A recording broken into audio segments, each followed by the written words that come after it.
So just kind of the response to their runs when they made them, was something missing from your guys' perspective? It's hard to tell right now. We need to watch film, but I think we lacked some energy at times. Whatever it could have been, I think we were off page with each other. We weren't connected 24/7 like we usually are, but it's not the end of the world. In your mind, what is the definition of a flagrant foul at this point? I don't know. I don't know. Coaches told me to box out. Things happen within a game. I wasn't trying to make a dirty play at all. I was going to box him out, and it happens. It looked much less harmless than you getting slammed down in the last game that was an open. Yeah, I would agree. What did the officials say to you? I noticed you were talking to him. They said that it wasn't a play on the ball, and I responded with it was a box out, so how do you want me to make a play on the ball? But I understand whenever they go and watch it, it might look like I was trying to make a dirty play, but it's just a box out. It's a physical league. It's the most physical league in the country, and so that's how you have to box out. It is what it is. You're shooting in the first half, just kind of one of those halves, just feel good coming off your hand, whatever, or anything more to it than that? I just try to stay mentally prepared, and if I'm open, it's my job to shoot the ball. And some days it goes in a little more than others, some days it doesn't, but I always try to keep the same preparation, same mindset, same work before the game, days before the game. So yeah, that's what kind of weathered their hot start. It's probably most of your offense in the first half.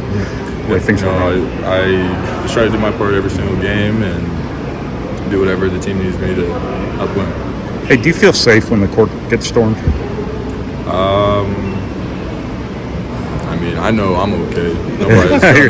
You're probably the last guy. I can protect myself. He's probably the last guy, but you don't want to have to, because when you have to protect yourself, bad things happen. I don't want to, but I mean, at the end of the day, like, I have my right to protect myself, and so I do think that the schools are doing a better job. But we got to prevent it ourselves. You can't take losses on the road. That's the easiest way to prevent it. So. How big is experience just to deal with losses like this? Obviously, you lost earlier in the year, bounced back, and something well. Last year, you guys kind of lost real confidence at the end of the season. How much more prepared are you guys this year? It's hard to quantify how much more we are prepared, but like Braden and Fletcher, last year was their first year. They have a full season under their belt, and so like in the locker room after the game, we understand that the Big Ten isn't technically lost with 2 losses.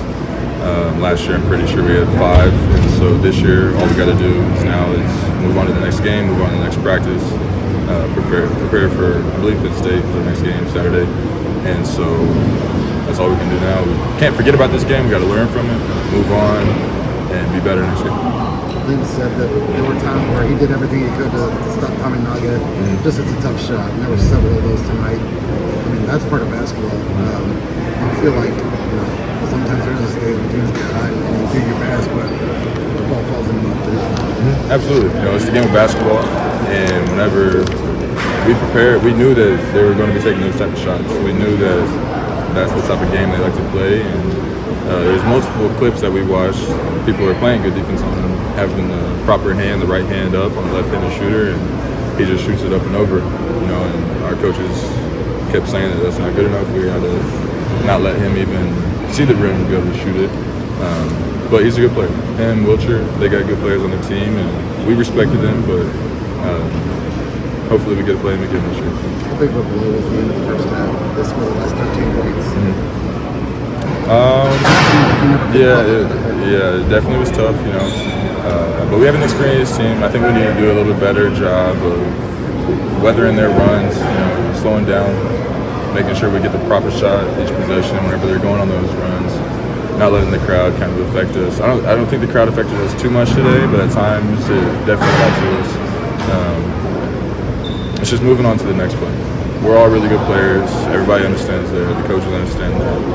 And this loss is not the end of the road. We've taken losses before and we've bounced back before, so that's what we have to do now. Asking you about a problem here you weren't part of, but do you feel like when you guys struggle, like turnovers are always in the middle of it? Absolutely. Yeah, I think if you look back and really my career here at Purdue, if we have more than, 8 to 10 turnovers, we definitely put ourselves in a tougher position to win the game. But at the same time, we've won with a lot of turnovers, and so we just have to figure it out. Coach always talks about if we out-rebound a team by 15, we don't have that fixed. We got to still keep working on it. It goes the same with turnovers. We got to roll it over to the next game and take care of the ball, rebound the ball every single game. I always try and preach what Coach preaches is doing our job. Today, I think I had 1 rebound, so I got to do better rebounding on that. And then turnovers, we just have to watch film and make better reads, take care of the ball a little bit better. This loss isn't on one person. It's on Purdue. Everybody has a job to do, and we didn't do our jobs to the best of our ability.